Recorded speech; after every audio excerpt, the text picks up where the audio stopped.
explosion. Tim's news explosion.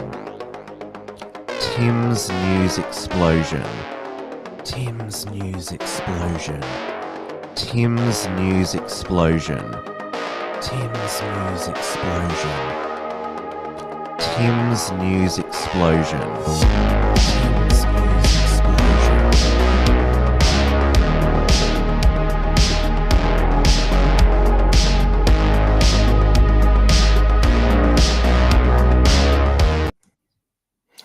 Hello everyone and welcome back to Tim's News Explosion on this Monday, the 18th of November 2024, on the eve of International Men's Day and my birthday. I'll be turning 35 tomorrow.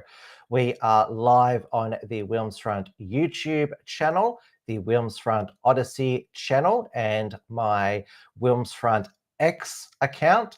So Restream, the new software that I'm using since StreamYard jacked up their price 4 times, it doesn't appear to work with Rumble. So I'll have to upload the replay after the live stream.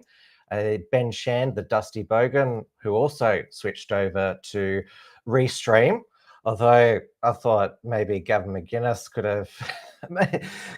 have paid for his continue with StreamYard as part of his censored TV contract because Dusty's Rumble didn't work for last week's Thirsty Thursday, so it's not just me. But it does have the benefit, Restream, in that I was able to restream Thirsty Thursday to my own YouTube channel and X account. So we had a few extra viewers with us, which was great. Great to see you, Peak Aussie Man. It is 9 p.m. here in Melbourne, Victoria. And with Christmas just around the corner, the Morons for Palestine, literally, that's what they call themselves. They have begun disrupting Christmas festivities. So you may remember last year at Carols by Candlelight, which is held traditionally on Christmas Eve in the Sydney Myer Music Bowl. They got up on stage and unfurled a Palestinian flag and carried on like they did. Their justification for this, oh, you're worried about your carols being interrupted. Well, there's a genocide going on in Gaza. And this was their justification for it. First, they vowed to disrupt the official unveiling of the Myer Christmas windows, which are in the main Myer store in Melbourne and the Burke Street Mall every year for over 50 years now. It is a sweet tradition. Families go there with their children. They're always updated. I know that there's a bluey window, very popular. You have to line up for quite a while to get a look at them. So every Sunday, the pro-Palestine activists, or morons as they now call themselves, they march through the Melbourne CBD, and then they go through the Burke Street Mall. You might remember a couple of months ago, they destroyed this busker's equipment, $3,000 worth, because he wouldn't be pressured in to joining with their protest. It was Hashtaya, the Burgatory owner, who was pressuring them. And when there was some masked members of that group there, was termed a breakout group. They surrounded him, and when he pushed them away, they destroyed his equipment, even though he was just there to work. And apparently that's how you win people over, by, if you don't join us, we'll destroy your equipment. And Hashtaya, he released on his X account last Friday, because it was revealed that one of the Burgatory arsonists had told Victoria Police that they were paid to firebomb his Caulfield Burgatory store last year. Remember that led to a Friday night standoff in the streets of Caulfield between the pro-Palestine activists and the local Jews. So he allegedly confessed, one of the arsonists, to an undercover officer that he'd been paid to firebomb Burgatory because of his pro-Palestine activism. But yes, certainly that's an important update there and they've tried to charge him under the current Racial and Religious Tolerance Act. Of course, I'll get to in a moment. The Allen government is wanting to expand it. So this was the group planning to disrupt the opening of the Myer Christmas windows. They called themselves Disrupt Wars. And so apparently the way you disrupt wars is disrupt the opening of Christmas windows and make children cry. So they said that there's no joy in genocide. We're seeking to interrupt the fun and joy that Myer wants us to share. Pretty revealing there that they want to interrupt fun and joy. So they're wanting to spread as much misery as possible to all Melburnians and children in the lead up to Christmas. So they claim that when part of their spiel is that we're not seeking to bring bombs and murder children in the Burke Street Mall. We're seeking to raise banners and play music and blow bubbles. I think there's a lot of people that don't actually know how involved our government are in the genocide. Their intention is to interrupt the media spectacle and economic gain sought by Myer, because as you all know, I'm a pro-peace activist, but it's never crossed my mind. You know how to achieve peace on earth. It's to go and disrupt families getting joy from watching viewing some decorated Christmas windows and making children cry. That's never crossed my mind about that's the way best to spread the message of peace to humanity. But this is a tactic that is used not just by the Morons for Palestine, but the Morons for Climate Action, Extinction Rebellion. They were blocking cars last week. And even though the media is broadly sympathetic with all these groups, they always catch a person whose day has been disrupted or ruined by these activists saying, I support the cause, but this is ridiculous. I don't know where they got it in their idea that to just piss people off and ruin their day is the way to gain people. And now Victoria Police said they tried to get them to cancel their planned disruption of the Myer Street windows, but they weren't getting through to them. So Victoria Police, they were pretty forceful when it came to stopping the anti-lockdown protesters with rubber bullets and other weaponry. Although apparently with these pro-Palestine activists, they can't do anything. Now, Jacinta Allen, the Premier, she decided that to release some strongly worded comments on X. So she said, I am furious that a small group of people have chosen to politicize a beautiful event for children. I am just as mad as all the others who have quietly stoked the division and egged them on. Blocking the Christmas windows won't change a thing in the Middle East, but it will let down a bunch of kids in Melbourne. Who does that help? We are all a bit sick of this stuff. People have a right to demonstrate. No one has the right to divide. We cannot let ugly protests ruin a beautiful Christmas tradition, and we cannot let violence, division, and vilification ruin what makes Victoria great. One of the best things about Victoria is our unity and diversity. Yes, of course it is. We are 200 backgrounds strong, and we all belong. The war in the Middle East has tested us just like it's tested everyone in the world.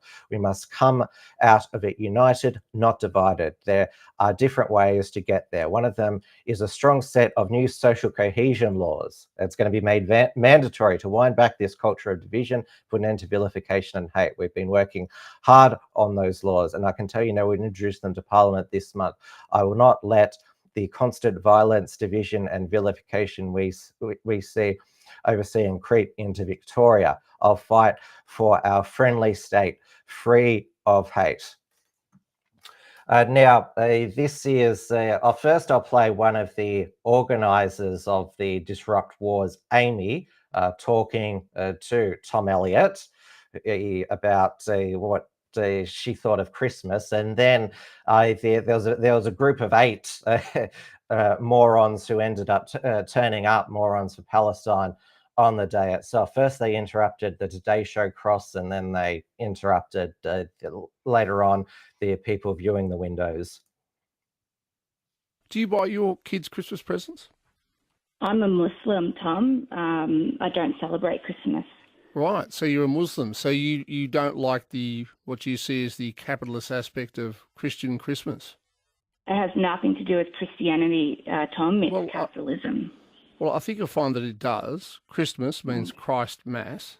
Yeah. And do you know where Jesus was born, Tom? In Palestine, which is currently being bombed into obliteration. Well, do you know what it was called when Jesus was born? It's not relevant. It is. It was called... well, wait a minute. I'm sorry, it is. You said, where was he born? He was born in Bethlehem in Judea, which meant land of the Jews. Melbourne CBD, where the Myer Christmas windows have officially been unveiled with little fanfare after protest threats. Live to 9's Kiara Parker on Burke Street. Kiara, what's happening there as we come to you? Well, protesters have now rocked up. There's only 4 of them, but they're making their voices heard, blowing bubbles and draped in a Palestine flag. There's a sign that reads, "You look stupid looking at windows while kids are being murdered." They're also chanting, "Bombs are dropping while you are shopping." There was little fanfare this morning as the windows were officially unveiled at 7:30. Hardly anybody was here, but Santa was on hand with his elves to pull down the curtain and unveil the Australia Zoo theme. Police aren't on scene yet. They have been called, and they did promise they'd have a visible presence after protesters threatened on Friday to shut down this event, and Myer had to cancel the official unveiling. So we're just waiting for police to rock up. But as you can hear, it's getting a bit rowdy here in Melbourne, which has really infuriated Melburnians that this Christmas tradition has been ruined by protesters. Premier Jacinta Allen condemned their behaviour, but the state opposition says move-on laws need to be reinstated, and retailers are calling for protest permits to be reinstated like in other states. They say businesses are suffering and they're sick of Melbourne being the protest capital. It is worth noting that pro-Palestinian protesters did on Friday say that they wouldn't be protesting. It doesn't appear to be the case, but our reporter there staying quite composed in that situation. Syria! Morons for Palestine! Morons for Palestine! Myer, Myer, you can't hide! Myer, Myer, you can't hide! You kill kids in Palestine! You kill kids in Palestine! Myer, Myer, you can't hide! Myer, Myer, you can't hide! You kill kids in Palestine! You kill kids in Palestine! While you're shopping! Bombs are dropping! While you're shopping! Bombs are dropping! While you're shopping!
Sorry, I forgot to unmute myself.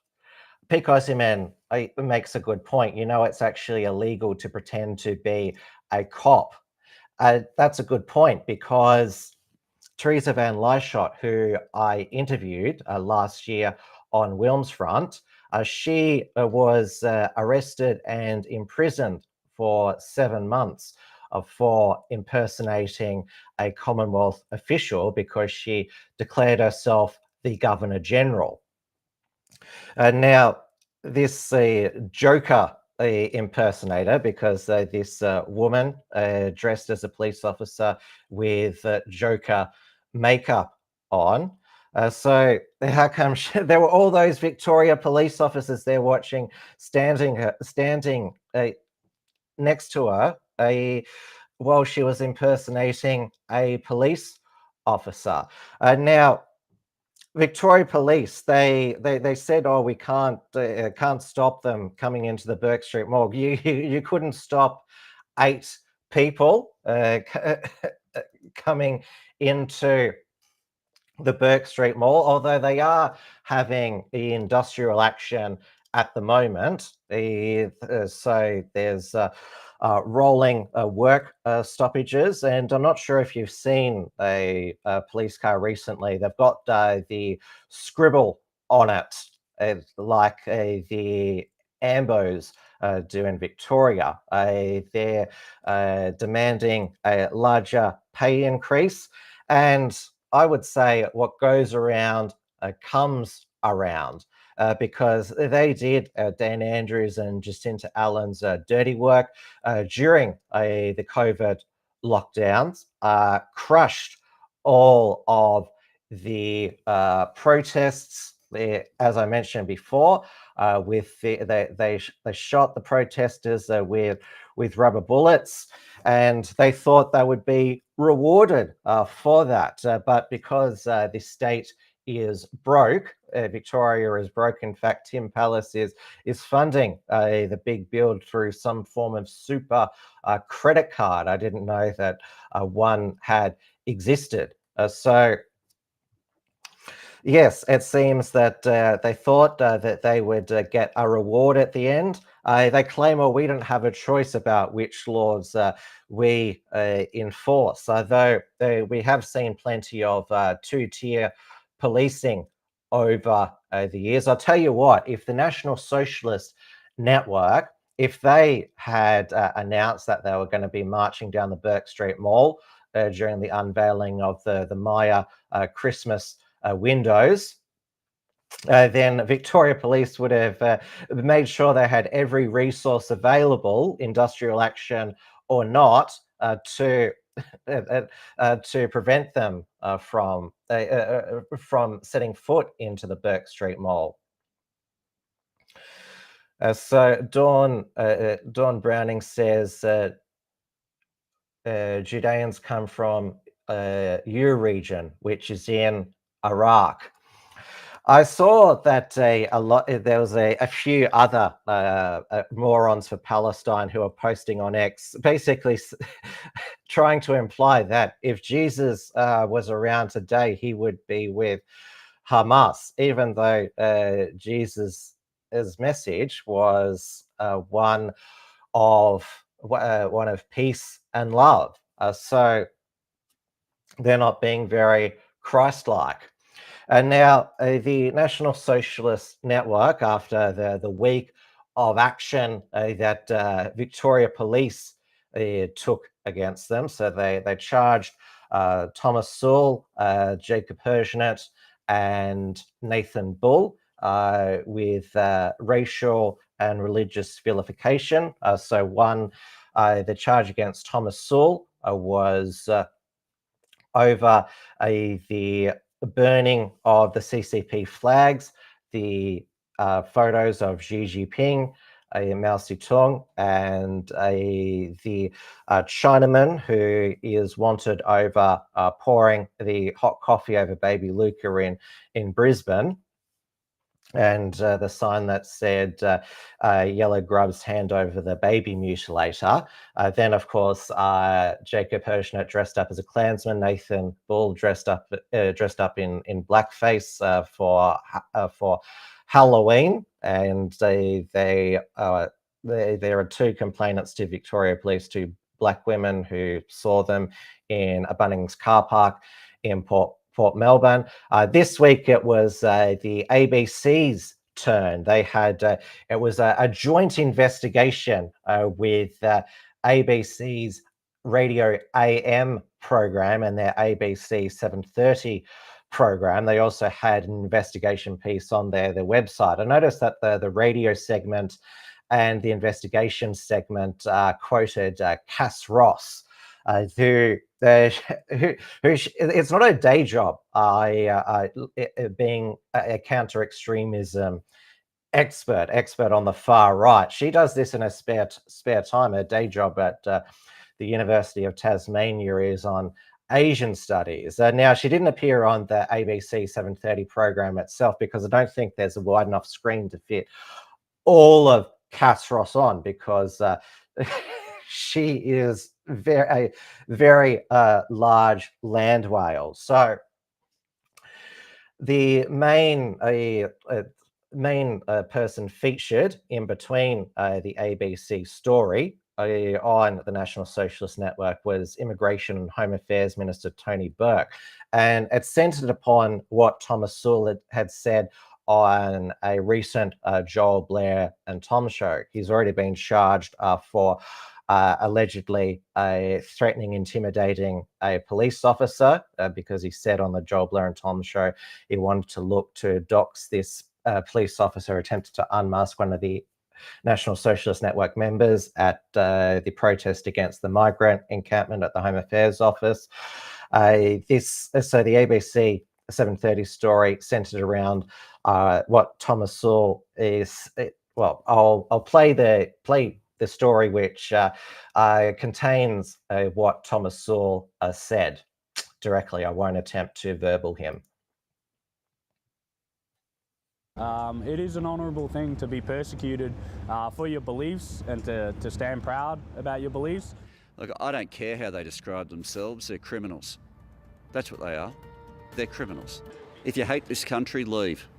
Don't try to wreck it, just leave if you hate this country. And those individuals, their values have nothing to do with the values of the viewers who are watching tonight. His conviction has now set a precedent for others charged under the laws, like fellow neo-Nazis Nathan Bull and Michael Nelson. When some people try to claim free speech when what they're actually offering is a recipe for hatred, they are wanting to attack the fabric of our country. Tonight, 7:30 can reveal that leaders of the far-right movement are prepared to go much further. We are live, another show. It is the 20th of June 2024. Another evening in racism for all of our Australian friends, and a morning in racism. Three of Australia's most prominent neo-Nazis log on for a regular weekly podcast. Joel Davis, Blair Cottrell and Thomas Sewell. How are we going to make this popular and powerful? After an hour, Sewell falsely claims UK authorities had threatened to remove children from families of extremists because of their beliefs. Whatever their Home Affairs internal political police forces have come to the homes while the husbands are in jail and said that if you, one of them was threatened that if she tries to homeschool the kid, that they're going to take the kid off her, that they're going to start legal action against her, that she's grooming the kid for terrorism. And Thomas Sewell then goes further, saying if this situation were to occur in Australia to his family, he would become a terrorist. I've made it very clear to ASIO and I've made it very clear to the general public, that's when I become a terrorist. That's when I'm going to start killing people. That's just a fact. That's not a threat. If you take my child off me, I'm going to start killing people. And I'm going to encourage every single person that I know to also start killing people that are responsible, starting with probably the police and the judges that ordered for a child to come off one of us. That's the line in the sand. And everyone needs to know that. The UK Home Office told 7:30 Sewell's comments are incorrect and described them as misinformation. Thomas Sewell in a statement told 730, "Protecting our children is the hill we are prepared to die on. Anyone who wishes to test this boundary should beware." Well, the terror alert level, the threat alert level at the moment is at probable. It's at probable because we take these issues seriously. We've seen what you've shown your viewers tonight. And now, Tony Burke, he says, if you don't like this country, leave. How about he say that to his Hamas-supporting and Hezbollah-supporting constituents in his Western Sydney seat of Watson? He won't because he wants to get re-elected. And also he says that they're criminals. Well, that's because they had to create new offences, the performing of the Nazi salute in public, which now includes online as an offence. So if you create a new offence that criminalises their symbols and their gestures, of course they're going to become criminals. And also later in that report, it also aired the footage of Damien Richardson allegedly performing a Nazi salute at the National Workers Alliance Stop Immigration event, which Thomas Sewell, Joel Davis and Blair Cottrell also attended. Now, that was reported a couple of months ago when the event occurred, Damien Richardson's alleged Nazi salute. And Damien Richardson's just raised it to say, oh, by just raising my arm there, am I committing a crime? Am I going to go to jail? Now, see, even though this was caught on video, it was still a private event. So would it really be a good use of Victoria Police resources and court resources to prosecute Damien Richardson when he is not a neo-Nazi? He didn't say Hail Hitler like Jacob Hergent did when he performed the Nazi salute outside the county court last year. But who knows? Victoria Police have absolutely warped priorities at the moment. Well, who knows? Now, Jacinta Allen, she mentioned that to stop the future disruptions to Christmas festivities by Morons for Palestine. Now, they call themselves Morons for Palestine because she called them morons. That's apparently their way to sort of own the term, like how Trump supporters first referred themselves to deplorables because that's what Hillary Clinton referred to them as, and then Biden called them garbage, so they dressed up as garbage for Halloween. Again, it just proves the left can't meme. That they think that they can spin moron into into like to own it.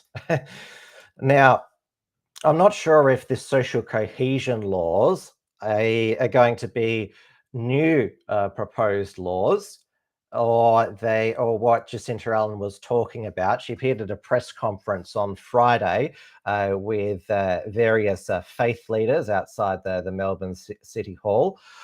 So Jacqueline Symes, the Victorian Attorney General, she is going to be introducing the Allen government's proposed expansion of anti-vilification laws that I brought you the news when it was up for its final public consultation. The Racial and Religious Tolerance Act will be superseded by new anti-vilification laws, offences in the Crimes Act, which will be expanded to sex, sexual orientation, gender identity, disability, in addition to race and religion. And so these expansion of the laws, and there'll also be greater civil provisions in the Equal Opportunity Act. Fiona Patten, she first proposed the Racial and Religious Tolerance Amendment Act in 2019.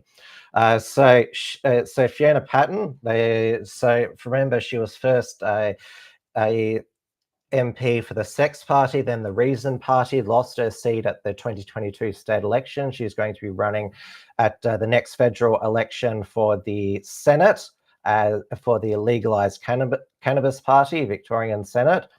So she described objections to these new laws as, quote, bullshit. She said the new laws would give women, girls, people living with disabilities, and LGBTQ people overdue protection from abuse. We saw women being attacked so relentlessly online. It desperately affected their mental health and also their ability to work. We saw the harassment of people on the grounds of their sexuality, increased rates of suicide within the LGBTI community. She left off the cue there. These are the reasons we went down this path. So this article by Chip Legrand features various faith leaders talking about it. So Melbourne Catholic Archbishop Peter Comensani, he has expressed concern that even though there are changes to the religious purpose exemption currently in place, combined with the legal threshold for vilification, which could erode further freedom of religious expression. Well, it does, and already there's the conversion therapy bans.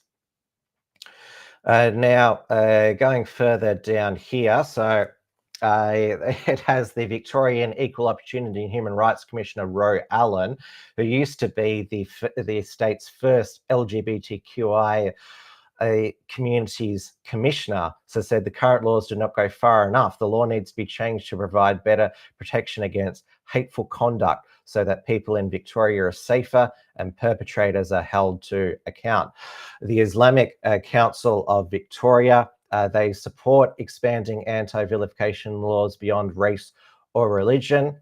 They say better protections are needed for Muslim women who they say are targeted for their sex and religion, but they still want to keep special racial and religious provisions in the original Racial and Religious Tolerance Act.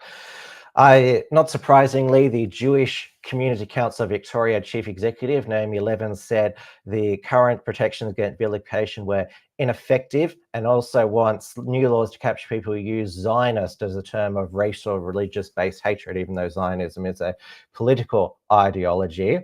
And also a Melbourne rabbi, Gabby Coltman, is responding to the Australian Christian Lobby, who is director Yasmin Yun, he said her fear was that preaching and teaching in Christian schools and churches anything regarding biblical and sexual ethics and God's creation or biology could be considered hate speech if someone feels it is offensive to them. So Melbourne rabbi Gabby Coltman says the ACL stance was flawed. It's hard to imagine any person of faith would oppose the ideas that all Victorians should feel safe. Bronwyn Winter, for a spokeswoman for Australian Feminists for Women's Rights, which campaigns for sex-based rights, welcomed the inclusion of sex as a protected attribute, but said women could themselves be at risk of criminalised if they defend sex-based rights at the expense of trans rights. And that is what Women's Rights Network Australia has also said. If we believe this bill passes, weaponised by trans activists against women. Again, which right on the intersectional hierarchy is going to be the highest that the law will protect the most.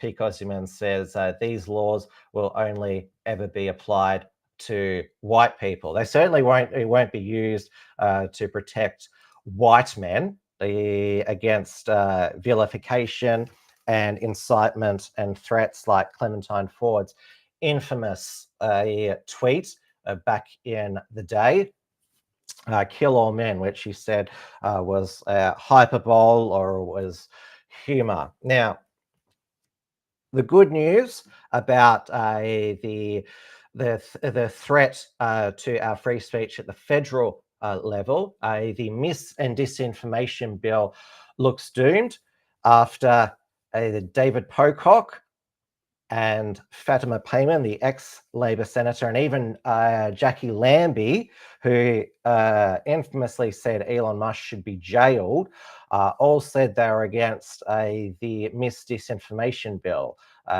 Jackie Lambie's former Jackie Lambie Network colleague, Tammy Tyrrell, is also opposing it. So it can't go through the Senate now, which is excellent since the coalition has decided to oppose it, even though the laws were drafted when Scott Morrison was the Prime Minister.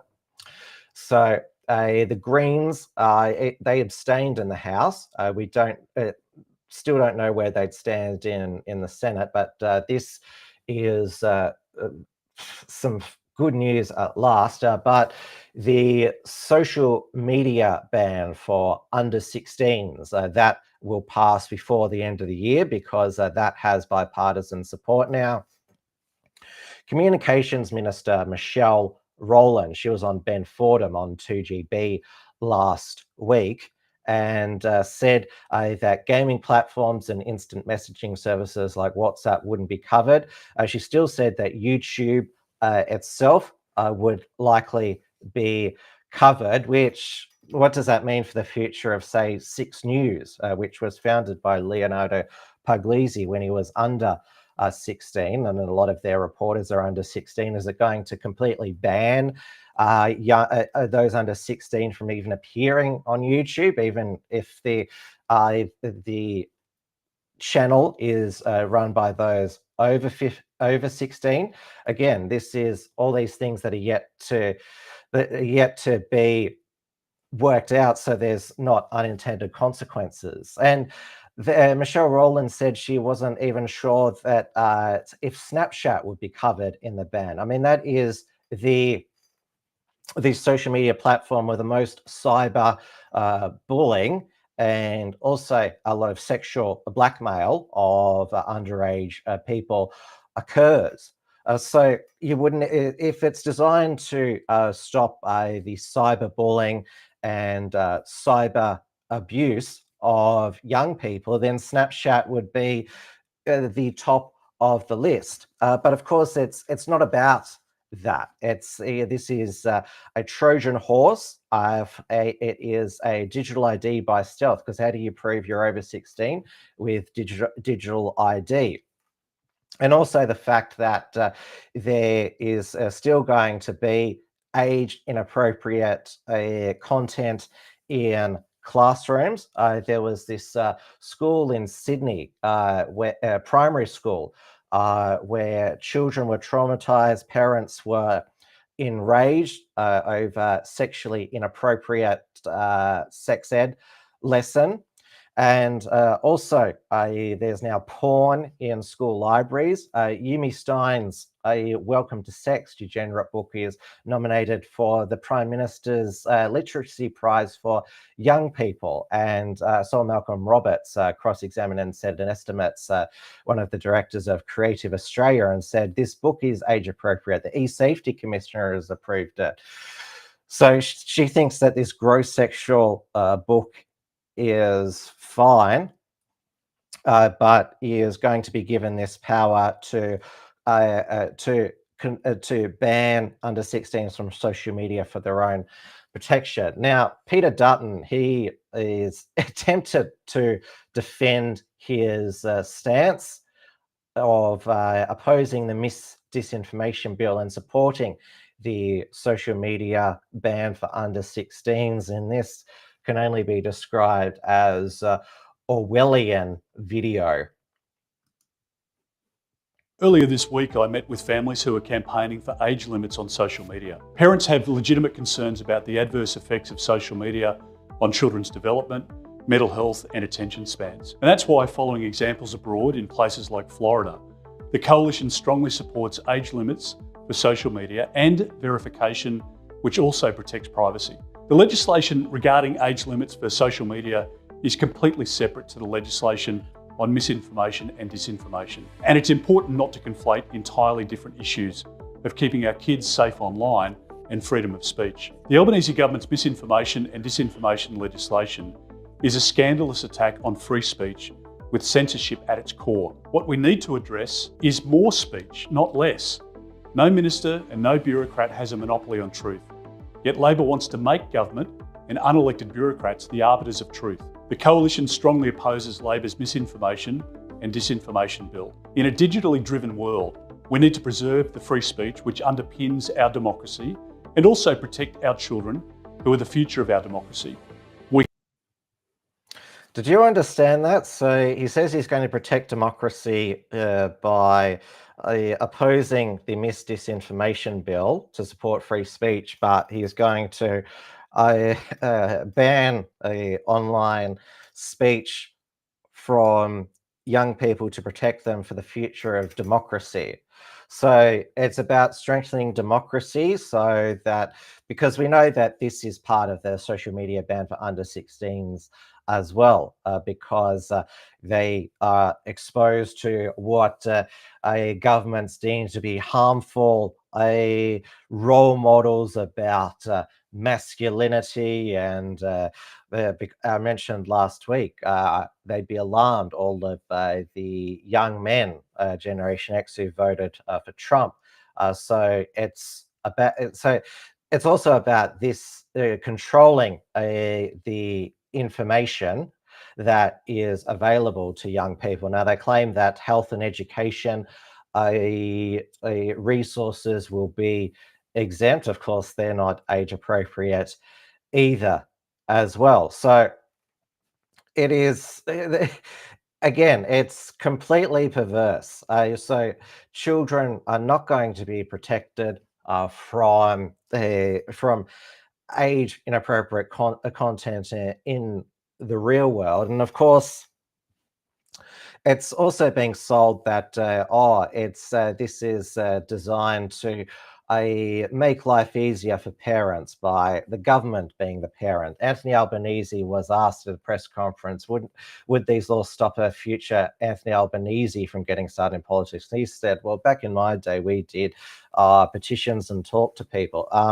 There's e-petitions as well. Maybe he doesn't like e-petitions because it's a pain in the ass that they have to accept petitions in Parliament that have got lots of signatures really quickly. And Australia, like we were during the COVID lockdowns and mandates, we were a prototype. This is what Stu Peters called us, prototype for the New World Order for other countries. And so Keir Starmer's Britain, Starmageddon, two-tier Keir, is looking at the same social media age restrictions, clearly going to see how it works out in Australia. There's a 12-month implementation period from when the law passes at the end of this year till it comes into effect next year. Though some good news, again, is that despite all this, Australia is, at least for this week, not the world's biggest laughingstock. That title belongs to this week New Zealand, which David Seymour, the ACT party leader, and he's part of the three-way coalition with the National Party leader, Chris Luxon, and the New Zealand First Leader, Winston Peters. So he last week in the Parliament, he unveiled his treaty principles, a private members bill, which the National Party had agreed to support the first reading, but the racist Maori Party, because they don't like this bill, they decided that they would shut down the Parliament with the cringiest haka of all time.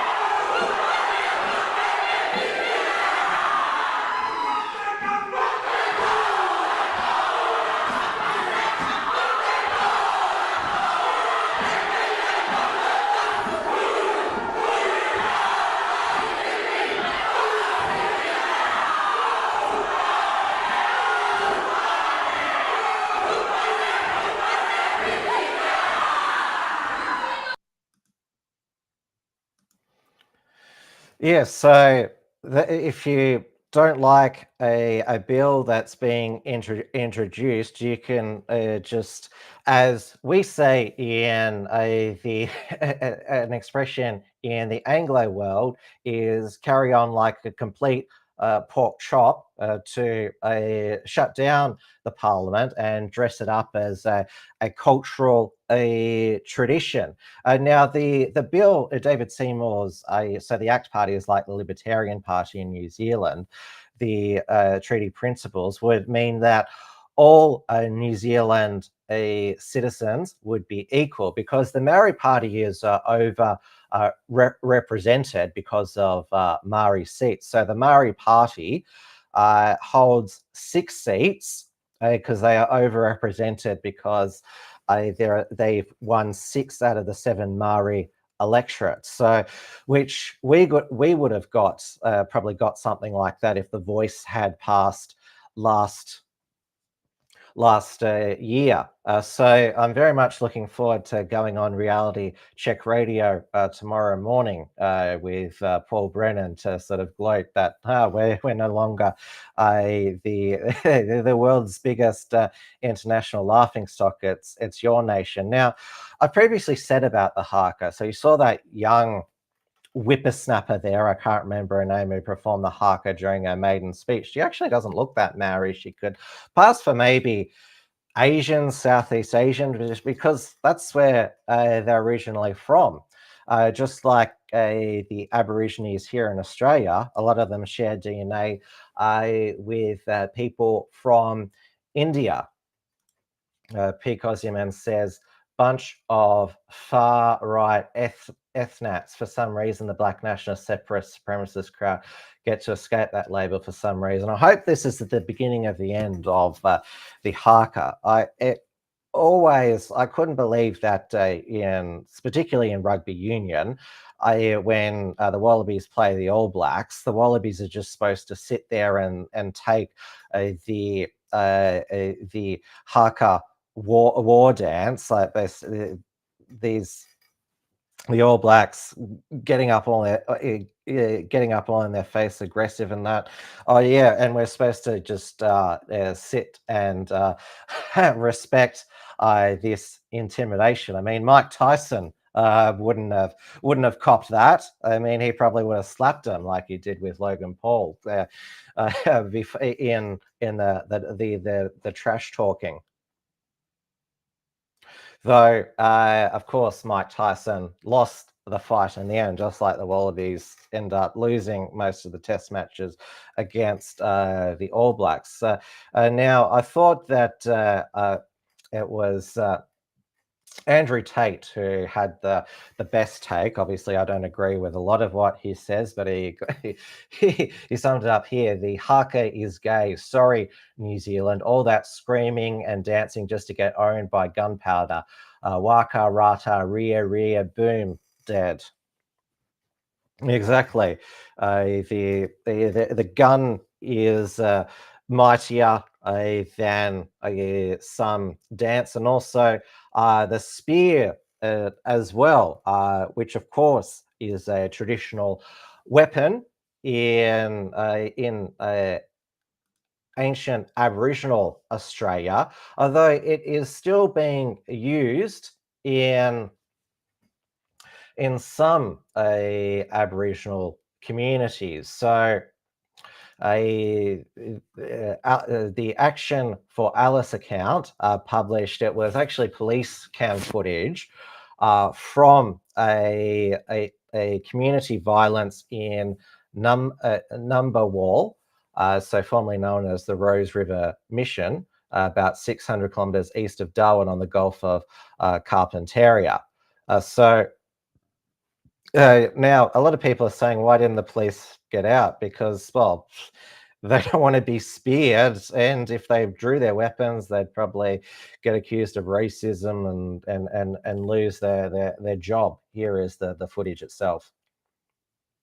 We got one guy hit in the chest. Okay, window up.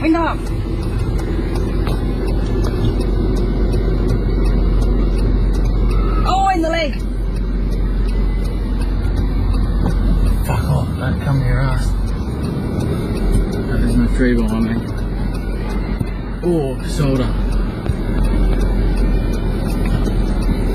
We're gonna go and help this fella. Fuck.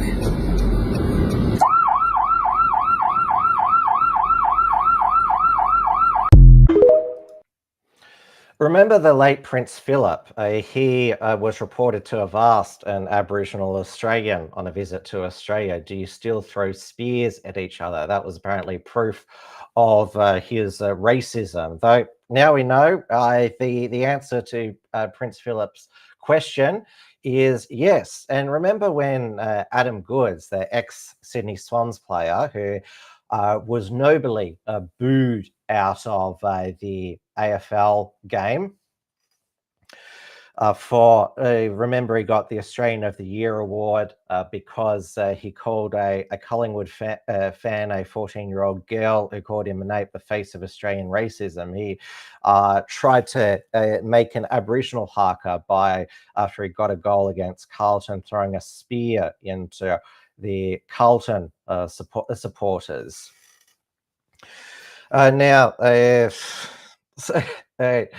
you could boo parliamentarians in the gallery, then I think the number one target in Canberra would be Lydia Thorpe. So she is in the top 3 of the most unpopular politicians in Australia. The other 2 are Pauline Hanson and the Greens leader Adam Bandt. Now, Lydia Thorpe was censured in the Senate today for interrupting King Charles's visit to Parliament House in the Great Hall.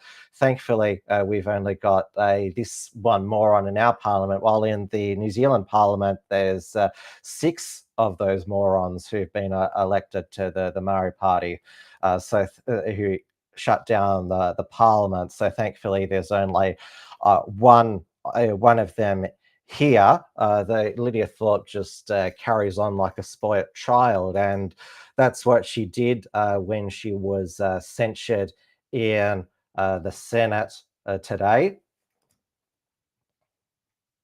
Conduct and debate in 2024. People are free to be warriors. Order! Senator Thorpe, you are out of order. Senator Thorpe, come to order. Come to order. Senator Thorpe, I have called you to order. Senator Thorpe, I have called you to order.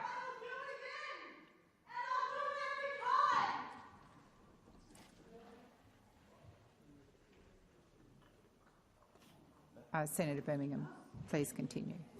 Thanks, President. As I was saying in relation to Senator Babette, the remarks are repugnant, abhorrent and have no place in the civil discourse of 2024. Censure motion is like that to me. I don't give a damn about censure motion. In fact, I'm going to use it for kindling later on in the week. If the colonising king were to come to my country again, our country, then I'll do it again, and I will keep doing it. I will resist colonisation in this country. I swear my allegiance to the real sovereigns of these lands. First Peoples are the real sovereigns. You don't have some random king rock up and say that he's sovereign. Would you like that happening to your home? Would you like someone to knock on your door and say, time for you to leave, I'm taking over, and these are the new rules of your house? Well, not on my watch. This is shutting down a woman of colour. White supremacy exists in this country. White supremacy exists in this building. Now, to call it out doesn't mean you're a bad person. It's just truth-telling. I come from strong blood, and I represent the Black Sovereign Movement, and we are resisting the colony. I'll use the privilege of what a senator has to infiltrate and bring down the colony. That's what I'm here for. I'm not here for friends or votes. I'm here to bring down the colony. Yes, because he's certainly not going to be re-elected in 2028. Lydia Thorpe, and she claims that she's being shut down even though she went on that rant inside and outside of the Senate chamber. And a sense of motion, it's basically just it's a virtue signal by the Senate that Lydia Thorpe, you've been a very naughty girl. And they also said to Ralph Barbette, you've been a very naughty boy for that X post last week that you put up, which was responding to one of the Tate's live streams. My nigger nailed this one 100%, and that was spelt with an ER, not an A. In my house, we say faggot, which with PH, retard and nigger. We are sick of your woke ass clowns. Cry more, write an article, tweet about me. No one cares what you think. Well, after the sense of motion was passed, Senator Babette deleted it. So I'm not sure if the sense of motion has that power, but he just decided maybe he had made his point. Pete Osman says, so why not a white sovereign movement? Can't we be equal? Yeah, well, I know that the indigenous white people of Britain, if you try that, you get imprisoned. Now, other news, the big news today was the arrest and charging of Alan Jones, one of Australia's most influential broadcasters and arguably Sydney's most influential broadcaster back in the day. He has been charged by New South Wales Police, the Child Abuse Squad detectives. So they have they formed Strike Force Bonifin. This was after a investigative journalist at the Sydney Morning Herald, Kate McGlymont, who is very well respected. She's not an activist like Louise Milligan is. In December last year, published a number of accounts by men who said that when they were young men, they were sexually groped and touched by Alan Jones, including there was one that went back to 1965 when he was a teacher at Brisbane Grammar School, because Alan Jones has had quite the career. So started off as a school teacher, then of course rugby coach of the Wallabies, then a speechwriter for Liberal Prime Minister Malcolm Fraser, then a broadcaster, and then he even dabbled in musical theatre acting, playing Franklin Roosevelt in the musical Annie. So they raided his circular key home with a search warrant this morning. Then they charged him with 24 offences related to alleged assaults and sexual touching incidents between 2001 and 2019. So the charges against 8 victims include 11 counts of aggravated indecent assault, victim under authority of offender, 9 counts of assault with act of indecency, 2 counts of sexually touch another person without consent, and 2 counts of common assault. He was granted conditional bail to appear before Downing Centre Local Court on Wednesday, 18th of December. Now, of course, there's been rumours about Alan Jones's sexuality and rumours of sexual inappropriateness he was alleged to have had with young males. And now, Alan Jones, he retired from 2GB in 2020. He then had a Sky News program until the end of 2021 when he was sacked for getting them a strike for on YouTube for so-called COVID misinformation. He was then hired by Maurice Newman to be the main presenter on his Australian Digital Holdings streaming service. Now, after the allegations were published by Kate McClymont, Alan Jones has not been on the air in 2024. He's been replaced as the main a ADH presenter by Chris Smith, another former 2GB and Sky News colleague. He's 83 years old. He's not well. He's had multiple back surgery. Sometimes he's needed a cane to walk, though today he just walked on his own, though he didn't say anything. So he's appeared at a few reunions this year, but certainly not to the airwaves. I know that one of his ADH TV colleagues, Damien Curie from the other side, has defended him, though his former colleague at 2GB, Ray Hadley, said his relationship with Alan soured when a young man at 2GB came forward to say that he was groped by Alan Jones. There was a 2GB driver who claimed that he was groped on the penis. So was a waiter at a fancy restaurant. So that was his main. That was the common accusation through those articles that appeared by Kate McClymont, that he'd go the grope, and obviously being non-consensually grabbed on the penis, it is not pleasant. It's certainly, it is classified as sexual assault. The youngest was 17. Now, I see that there's a comment from the Flano philosopher. I don't believe the charges yet. The left has wanted to shut him down for years. An accusation isn't guilty yet, but they have jumped on the accusation as means to discredit. Yes, it's funny that they want to smear. They're eager to smear a closeted gay man as a sexual predator because he's not on their side of politics. Though obviously there's a lot of groomers who have tried to hide in the left and the LGBTQ movement. Look, I don't know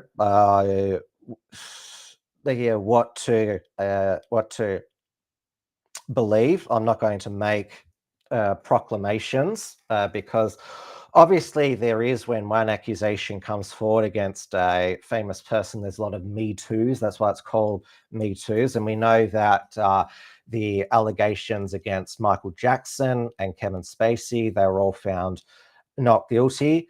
It is way more difficult for a man to come forward to say that he was sexually touched than it is for a female, certainly. So this is obviously going to be a very long legal process, given if Alan lives to see it, because he is not well. But yes, I will let the legal process run its course. I mean, you hope that the New South Wales justice system is not as corrupt as the one that went after George Pell in Victoria. He was exonerated by the High Court. Andrew says, Tim, time to trim your chest hair. Are you volunteering, Andrew, to do that? As long as you stick to the chest, no other groping. Now, Anthony Albanese, Airbus elbow, he is overseas again because it is summit season. So he's just been at the APEC conference in Lima, Peru. And he made a speech where he said that the world should not go back to isolationism, supporting free trade and the rules-based international order. He was asked whether he was talking about President-elect Donald Trump. He said no, it was just general remarks. Yeah, of course. And he said that Kevin Rudd, a former Labor Prime Minister, will stay as US ambassador for Australia for at least a year, even though more footage has been republished from when Kevin Rudd, before he was ambassador and just wanting to put his 2 cents in on TV and forums or on streams, dumping on Donald Trump. In the last 4 years has been run by a village idiot, competent in its national statecraft, and the United States increasingly incompetent in its national statecraft under Trump. I stand by what I wrote then. That was in a pre-Trump world. I hope to publish again soon, hopefully early next year, The Future of US-China Relations under President Trump. And then the subtitle will be A Call for a New Tremendous Piece of Very Big, Beautiful Mar-a-Lago Chocolate Cake. That's the working title. Any other suggestions I'd greatly receive. But the underpinnings of it were still incoherent because Trump himself was incoherent. And he waxed and waned from being in love with a dictator. Though I'll tell you which dictator appears to be in love with Anthony Albanese, and that is Xi Jinping.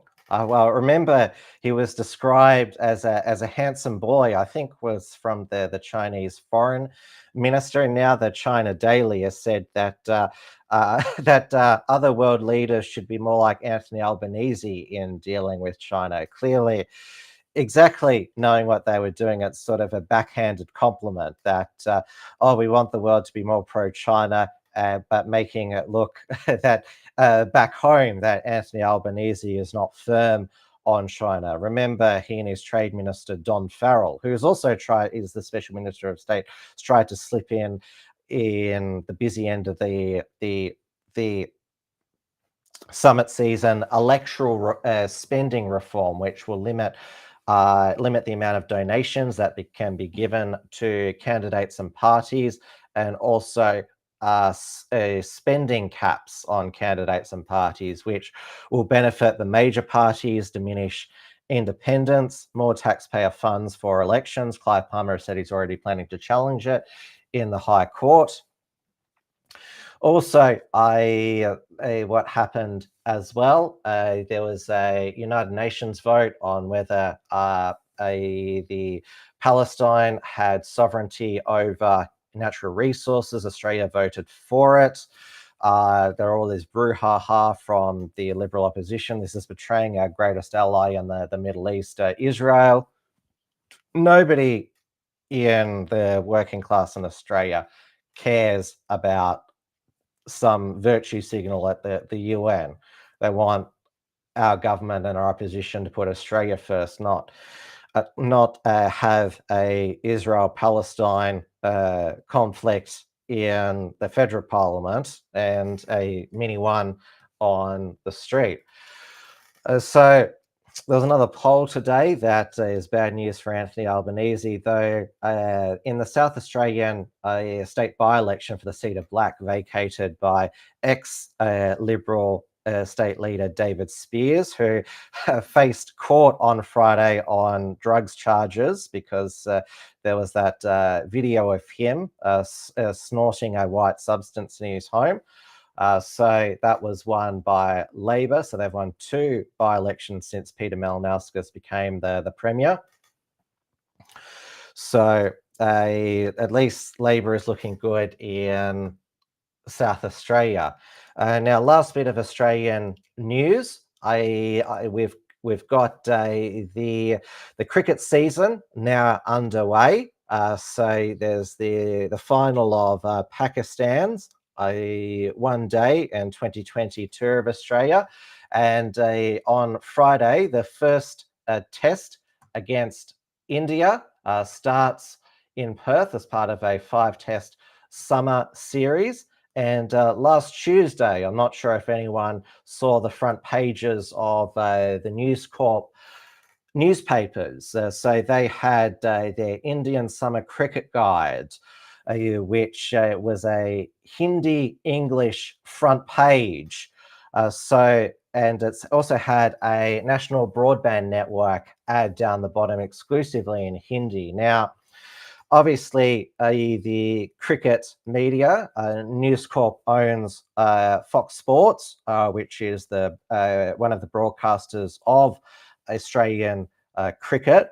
So trying to get the Hindi dollar, because there's a large Hindi-speaking diaspora here in Australia. At the 2022 T20 World Cup in Australia, India versus Pakistan at the MCG got 95,000. Thankfully, there wasn't a month-long cricket riot like there was in the English city of Leicester after India and Pakistan played. So now Cricket Australia, they're hoping probably for a sellout, a full capacity MCG for the Boxing Day test. They've been courting the Hindi dollar market for many years. It's the world's most populous country now. India, 1.4 billion, 610 Hindi speakers. It all goes back to 2006 when Brett Lee, he performed, because he's also a musician, he performed a duet with Bollywood star Asha Bhosle, performing You're the One for Me. Now, I'll play a bit of that. It's just Brett Lee's English lines. Tell me if you want me to stop. Can you tell a girl you don't know that you're the one for me? Do you walk right up or play it cool or simply let her be? Can you tell a girl you don't know that you're the one for me? Do you walk right up or play it cool or simply let her be? I know I'm different, I'm not from here, I'm just another guy. With blonde hair though, it's hard to hide, I think I caught your eye. Can you tell a girl you don't know that you're the one for me? Do you walk right up or play it cool or simply let her be? Please give me one chance, I know I'm not an indie, I promise I'll make you laugh, I'll even learn some Hindi. Do you like me yet? And can we call this fate? I really like you, girl. Can we go on just one day? One day. Playing hard to get away. This time I went away. But hold your breath, I don't give up. I'm back again in May. You had a chance and blew it now as the sun goes down. And when night falls, you're by yourself, and I'm not around. I'm not around. Hame tumhara hi rahunga. Hame tumhara hi rahunga. Hame tumhara hi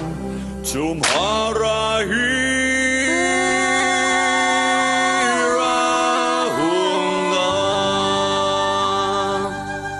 Asha G, I'll be yours forever.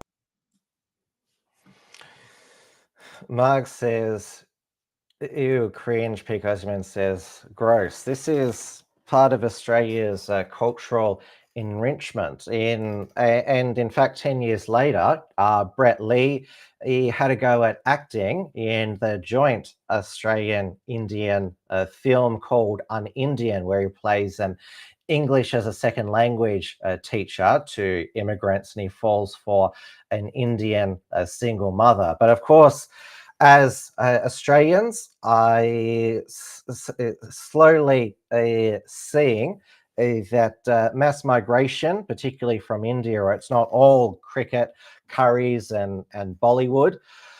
Canada has given an insight into just how ugly and violent Indian sectarianism imported can be in a Western country. There was that we call it basically a riot in Brampton in Ontario between Sikh separatists and Hindu nationalists, and I don't think that it is sort of sinking in here for our leaders here. They decided here in Victoria to rename the Berwick Springs Lake the Guru Nanak Lake. So that named after the founder of Sikhism to reflect diversity. Now, there was a lot of outrage from locals because of lack of consultation.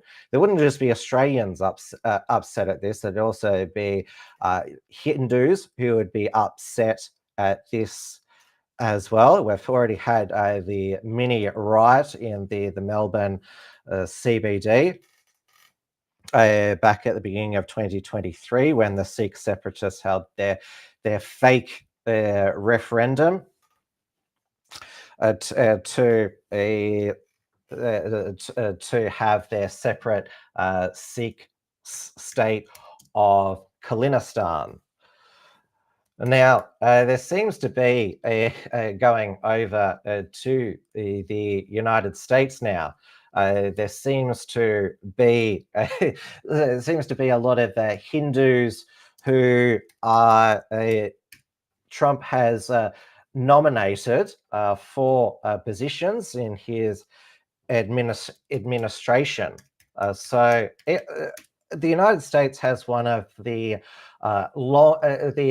longest transition periods in I would say the world. Obviously, we have the Westminster system, so does Britain. It's in Britain, it's the next day that the Prime Minister is sworn in. Here, it's a couple of days more, but it's 2.5 months. So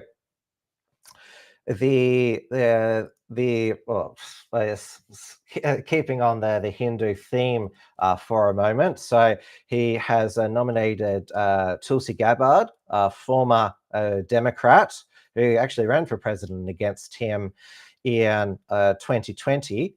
He nominated her to be the director of national intelligence. She was accused by her own party of being a Russian agent and Assad lover. And then there, of course, is Vivek Ramaswamy, along with who's a Hindu, along with Elon Musk, announced as part of a new department of government efficiency.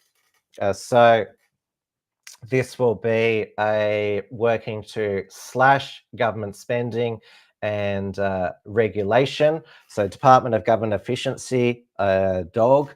I saw that Elizabeth Warren, Pocahontas, said, oh, you're appointing 2 people to it. They just need to sack three bureaucrats and already they're back in the black. And also the Trump's nominee for director of the FBI is Kash Patel. Now, there were some initial disappointments with MAGA Trump supporters who want him to fulfill his promise of no new wars, ending the conflicts in Russia, Ukraine, and in the Middle East, appointing Marco Rubio as Secretary of State, though Marco Rubio has said that he will implement the president's agenda. So also another, and now I think it's unreasonable for particularly the gropers, Nick Fuentes, to just dismiss the Trump the Trump administration. The second term is already a failure because there's Zionists in the administration. Of course, there was going to be Zionists. Like it's you've got rocks in your brain if you think he wasn't going to appoint it. So, United Nations Ambassador Elise Stefanik, House GOP conference chair, who went viral when she questioned the University of Pennsylvania president, who refused to say whether calling for the genocide of Jews would be considered harassment, disciplinary behavior. Mike Huckabee, the former Arkansas governor, is ambassador to Israel, who says that the West Bank belongs to Israel. Obviously, Susie Wiles, she was first announcement as chief of staff. Deputy Chief of Staff of Policy, Stephen Miller, good to see him back, even though he was part of Project 2025 Border Czar. Tom Homan, he is excellent. He's asked, what about you're separating family deportations? Okay, we'll just deport them together. National Security Advisor, Mike Waltz, he has called for Europe to support Ukraine more in the past. He's a Florida congressman. So they were the sort of disappointing ones. Then, of course, Trump blew us out of the water with, obviously, first, Matt Gaetz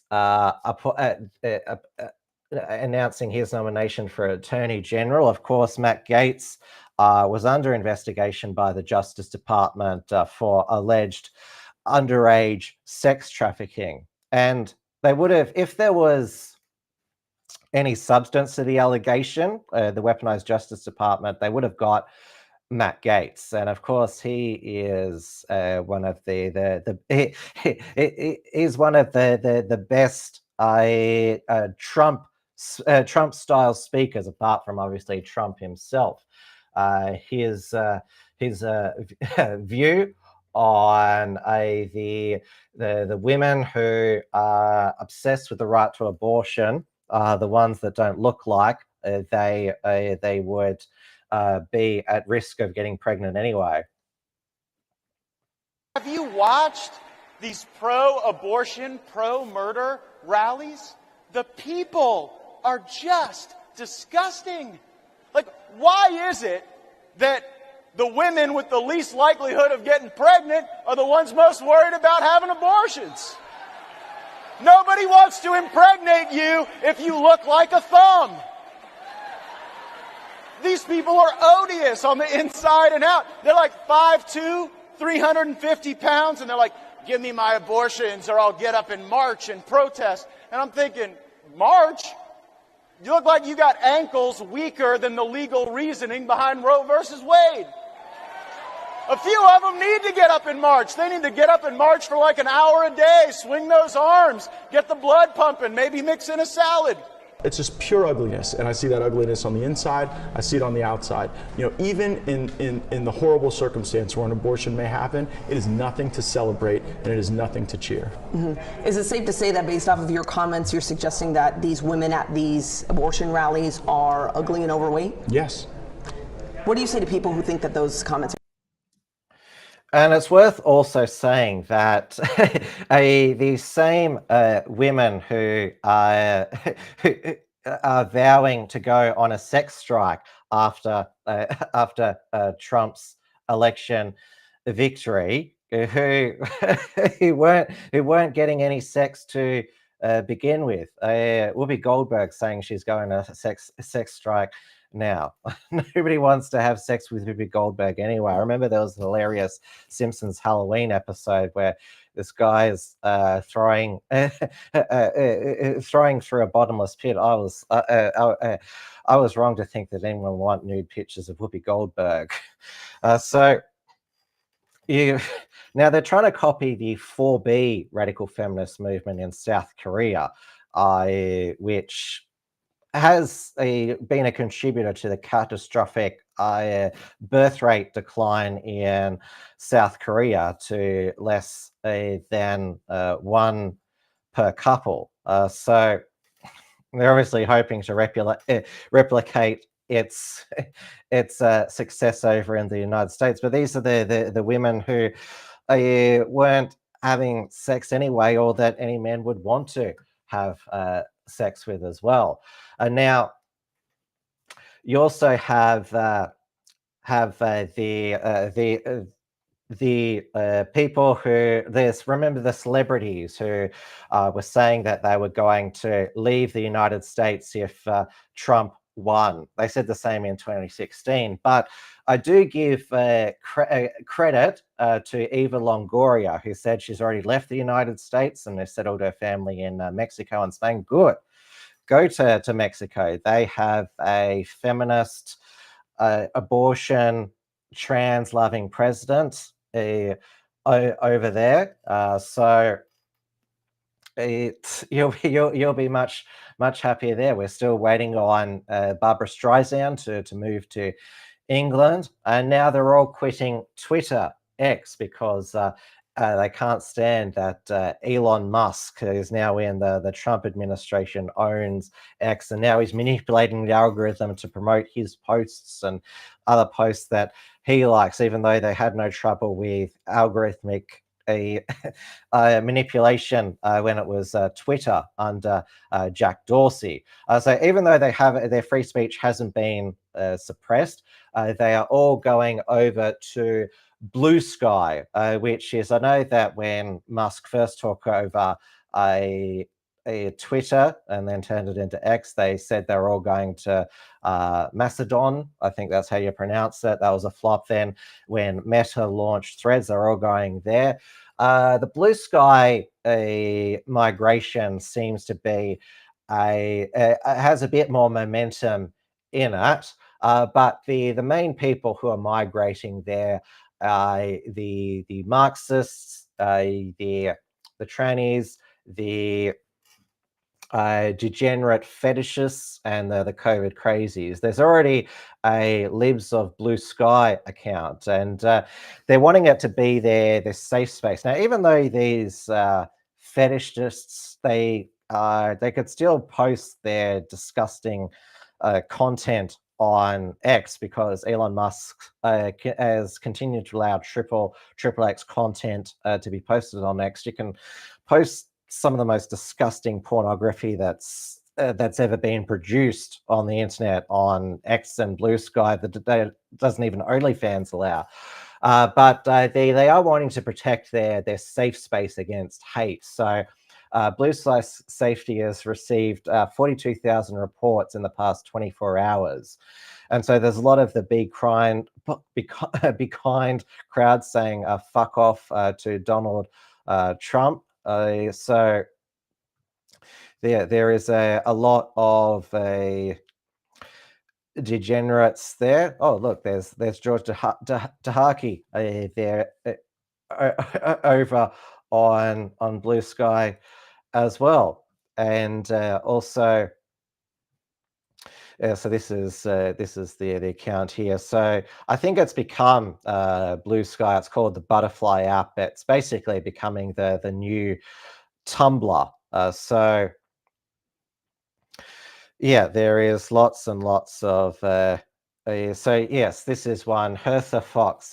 Capitalism isn't natural, but being trans is. So that's one of the Libs of Blue Sky there. So. Yeah, go to Mexico.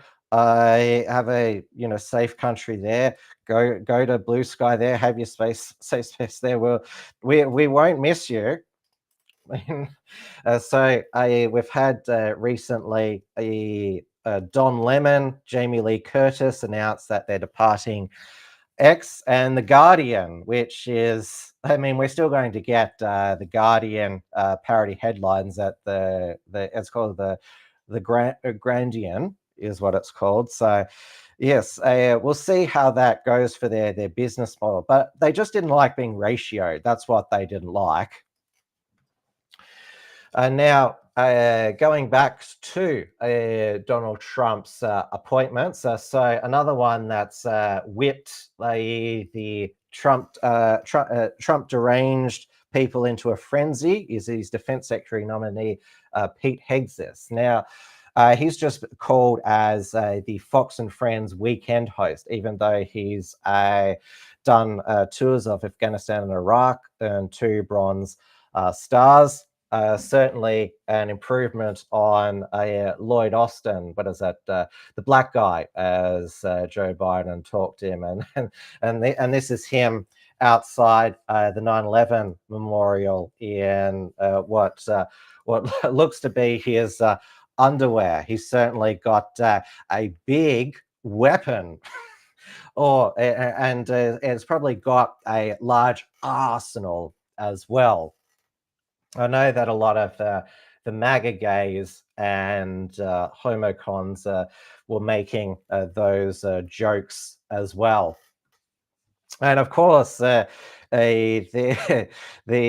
pinnacle was Robert F. Kennedy Jr. as Health and Human Services Secretary. Now, of course, they just describe him as an anti-vaxxer, conspiracy nut. Hang on, I'll get this. Sorry, I thought I got this off the screen there. Now it's funny because like one of his biggest he's known for, like, they just call him the anti-vaxxer now. I saw Claire Lehman lose her shit.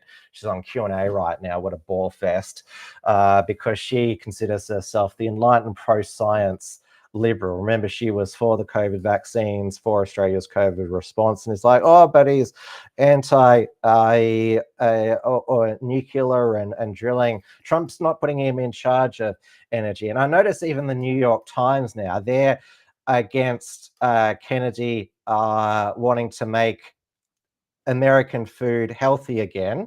Maha, make America healthy again, because he's highlighted that Fruit Loops in Canada has less food dyes and additives. And so, and it's also been mentioned that McDonald's in Europe uses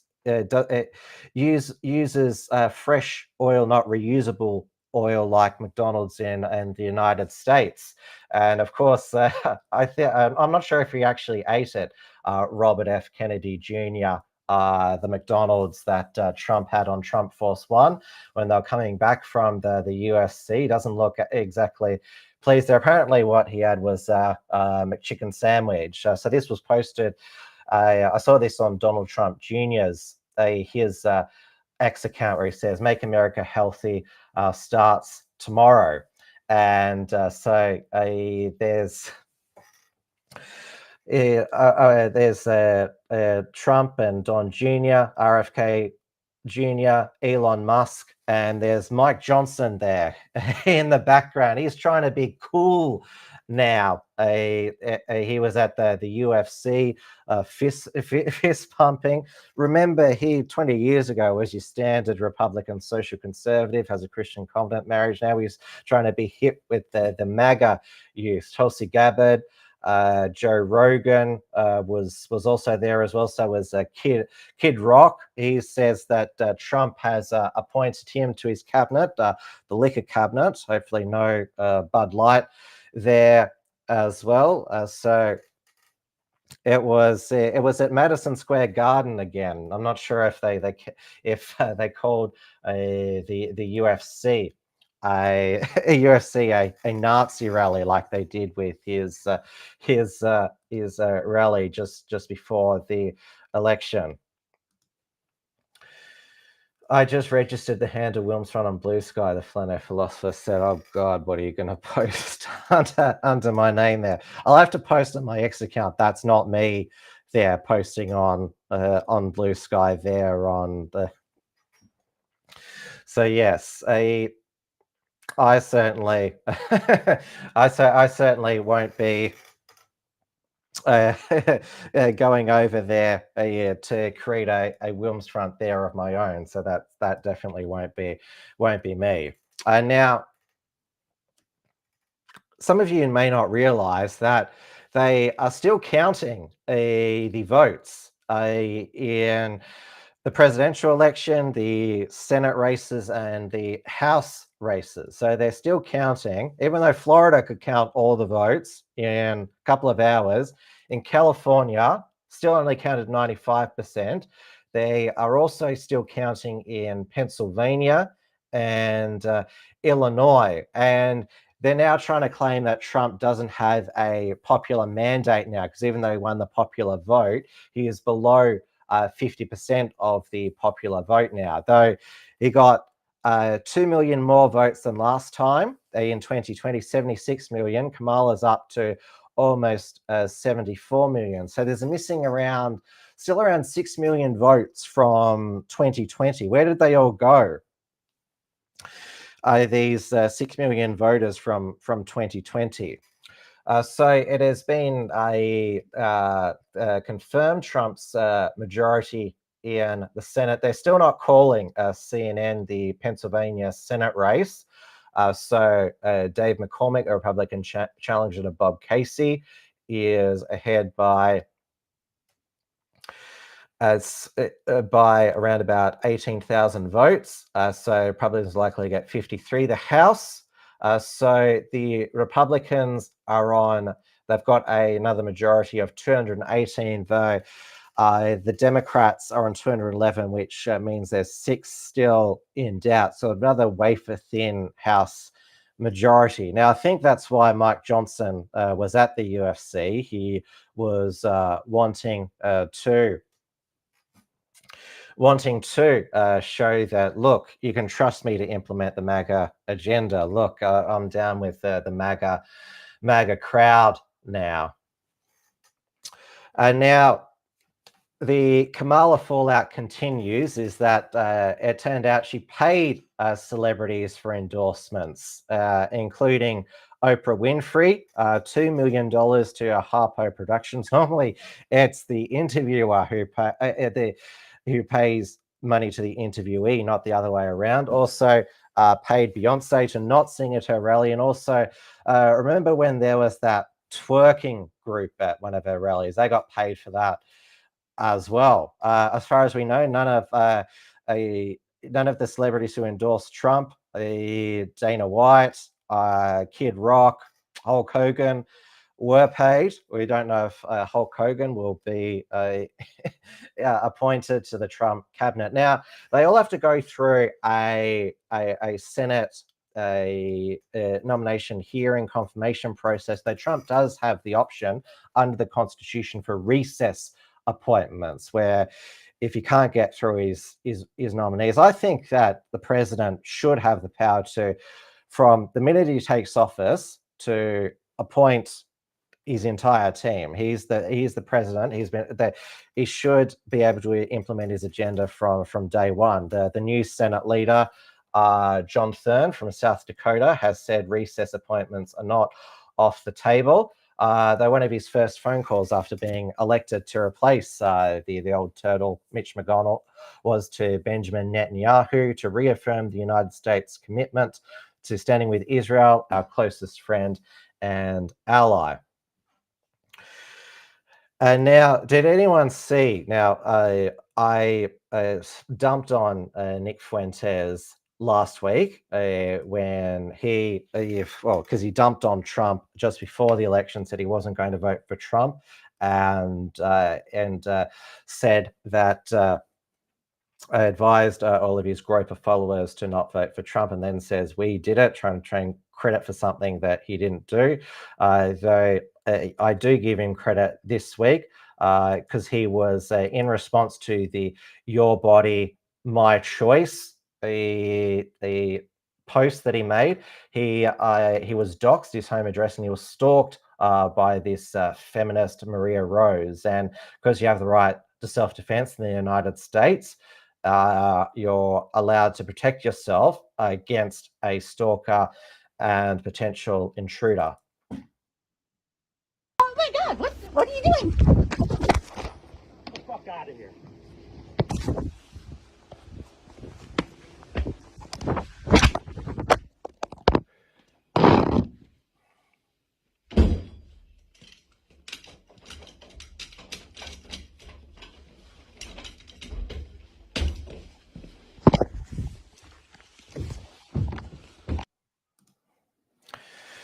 Now, the bro vote definitely proved in this election to be more powerful than the ho vote.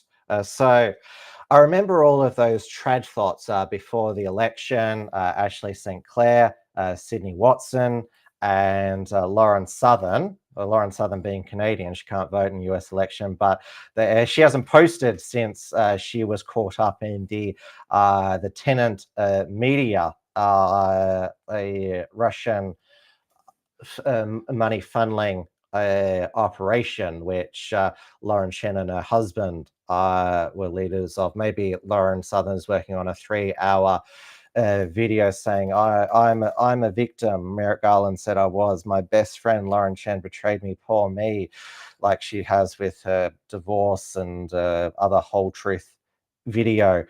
So yeah, their whole thing was be nice to women or we won't vote for Trump. Well, they secretly wanted well, first Biden and then Harris to win so they could say, see, proof you need to be more friendly to women, but proof that men, the male vote was more powerful this election in winning it for Trump. And now Joe Biden, he there's a cure being found for dementia, and that is vengeance, because he was incredibly chirpy the day after Trump was declared the victor, saying we're going to have a smooth transition of power. He met with Trump last week, and they had a very cordial conversation. Joe is lucid now. So all those dementia researchers, the way to make for longer, to cure dementia, longer life, is to instill a feeling of vengeance in dementia sufferers, because it's just cured Joe Biden completely. Though it looks like he could still start World War III before January 20 next year, because he's lifted the restriction on US weapons to Ukraine being shot into Russia. Putin has said in the past that's a red line. He would nuke Ukraine. So yeah, they're either going to try and start World War III or the bird flu pandemic before January 20th, and then say this is the fault of Trump and his health secretary, RFK Jr. So this is actually very, very alarming, this escalation. It's more alarming, Russia-Ukraine, than Israel versus Hamas, Hezbollah, and Iran. Iran doesn't have a death wish. They're not going to drop a bomb. They haven't threatened to drop a nuclear bomb. And thankfully, Alex Jones, he has taken back control of InfoWars after that fraudulent auction off to The Onion, where they didn't actually pay. They paid with an IOU with the Sandy Hook families. It wasn't the highest bid, so a judge overruled it. He was already streaming at his new website, alexjones.network, and then he returned to InfoWars HQ with a sync. Let that sink in. So that's proof that it wasn't sold to the highest bidder. It was just about trying to shut up Alex Jones. They basically wanted to unperson him from the internet with this $1 billion damages. And of course, Alex Jones, of course, got Sandy Hook very wrong. But Alex Jones's one of his biggest critics, Piers Morgan, he published that fake story on the front of the Daily Mirror in 2003, which purported to show UK troops in Iraq torturing Iraqi prisoners. That was a photo forged. He got fired because of that. So Piers Morgan, you're hardly high and mighty. So it's good that and of course, Alex Jones, the effect of persecuting Alex Jones is that you now have Charlie Kirk inviting him to speak at Turning Point USA. You have his old adversary on the right, Glenn Beck, regularly having him on his radio program. Who would have thought 12 years ago, Glenn Beck and Alex Jones would be having regular conversations together? Well, also COVID proved that Alex Jones was right about everything, including, of course, the gay frogs as well. All right, overtime per usual. Let's go over to the UK, where, well, things just continue. The institutions of the UK just continue to crumble, and Starmageddon continues. So The head of the Church of England in the UK, Justin Welby, has resigned as Archbishop of Canterbury over his covering up of a known pedophile who so John Smythe, a British lawyer, had subjected more than 100 boys and young men to brutal and horrific physical and sexual abuse over a 40-year period. So when he became Archbishop of Canterbury, he basically didn't do much about the allegations, and he tried to hide behind woke. So remember, the Church of England, they don't know whether God's a man or a woman now. So that's seems to be the new thing now by those covering up for pedophiles and predators. Just hide behind wokeness. Obviously, back when these scandals were breaking in various church institutions, they hid behind the good reputation at the time of the cloth.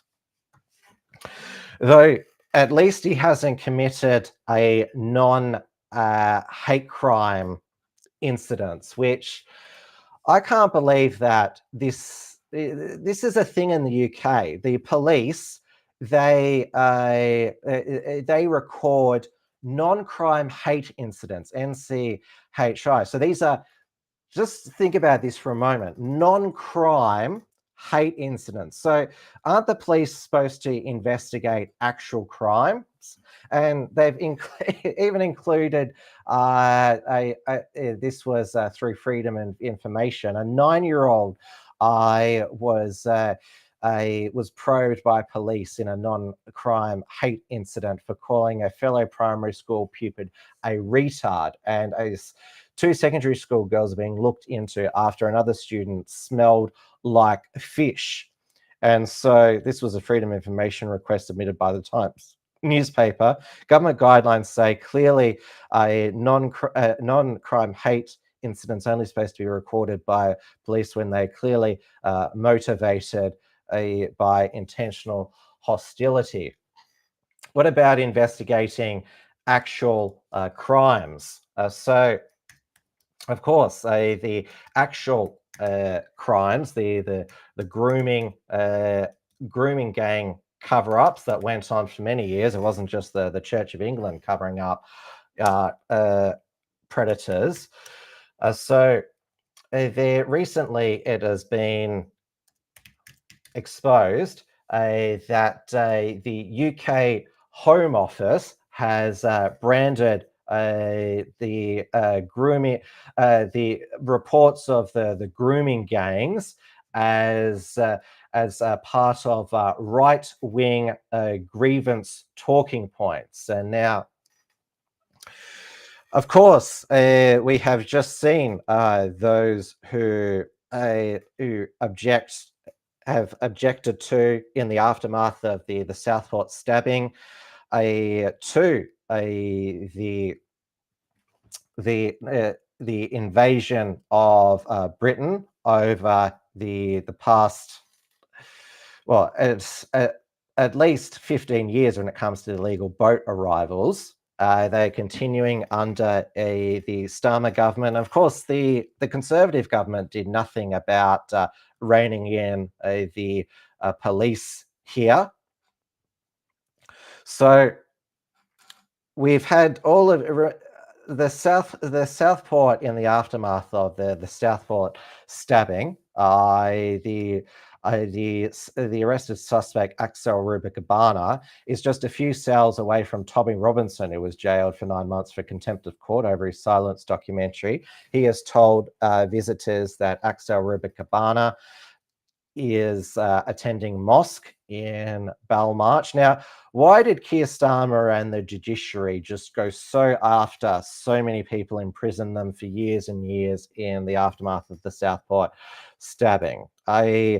Now, a lot of what was posted online was an information vacuum. Of course, the biggest information that was concealed was that Axel Rubicabana, a son of Rwandan immigrants, was a Muslim convert, had Al-Qaeda manual in his home, and also was producing ricin. What is beginning to because there is information vacuum, what is beginning to circulate online is that Keir Starmer, when he was a human rights lawyer, represented the father of Axel Rubicabana, Alfonso Rubicabana, helped him stay in the UK when he was wanted on a human rights war crimes charges in Rwanda over the Rwandan genocide. Now, this is all unsubstantiated rumors because there is an information vacuum. There's a lot of Reform MPs have said once the truth is revealed, this is going to rock Britain. They've said they've been gagged from talking about it by the Speaker, Lindsay Hoyle. So there's been a community note that the key claim made in this thread that Axel's father, Alfonso Rubicabana, was tried by the International Criminal Court for participation in the Rwandan genocide and not supported by the thread sources. The linked court case only mentions Alfonso Nisrayeyo. So we shall see what comes out. What already has come out is explosive. The fact that he was a Islamist after all, when he was called a Welsh Christian choir boy. So Farage talked about this on a recent podcast. He also said that the reason why he doesn't want to antagonize Muslims in the UK because they'll soon be the majority, and so we need to appease them. Like that's ever worked before. Also, update from Germany. Their federal election, snap federal election, is due for February 23rd next year. I will, of course, be covering it as a person who has German heritage, Auslander Ross. They are trying before the election, the German Bundestag, to ban the Alternative for Deutschland, the Nationalist Party, in the Constitutional Court, even though they're not a Nazi party. In fact, their leader, Alice Werdel, is a lesbian married to a Swiss Sri Lankan immigrant. So there you go. That's it for Tim's News Explosion for another week. Thank you so much for joining me once again. Now, the usual reminders at the end of every show. And of course, I'll start with the 2024 Melbourne Underground Film Festival. MUF 24 is on from Sunday the 8th of December to Thursday the 12th of December at the Black Sheep in Hawthorne. So Richard has informed me that tickets will be sold at the door for cash only. There'll be no try booking or anything like that. So make sure you bring cash. Cash is king. Even Jim Chalmers agreed today, the federal treasurer, which is refreshingly Unshackled as an official sponsor this year. And of course, there'll be another report from Tiger Mountain with Richard Wollstonecroft later in the week. Now, remember, if you want to support the work of the Unshackled, I can't do all this without your financial support.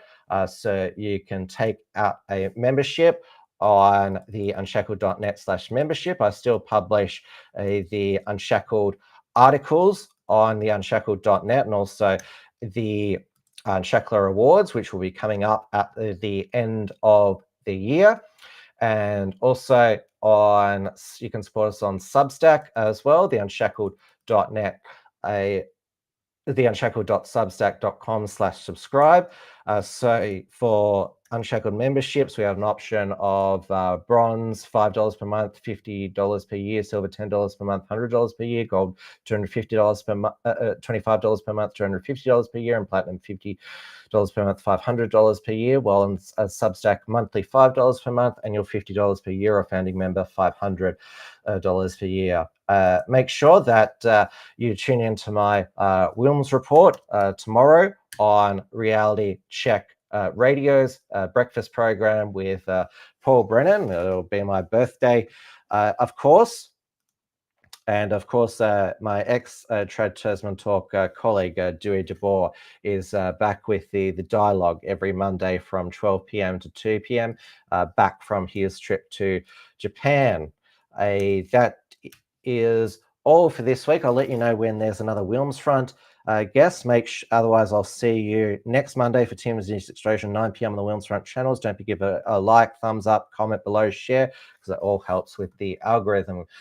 Stay safe, stay sane, stay free, stay optimistic, because we've had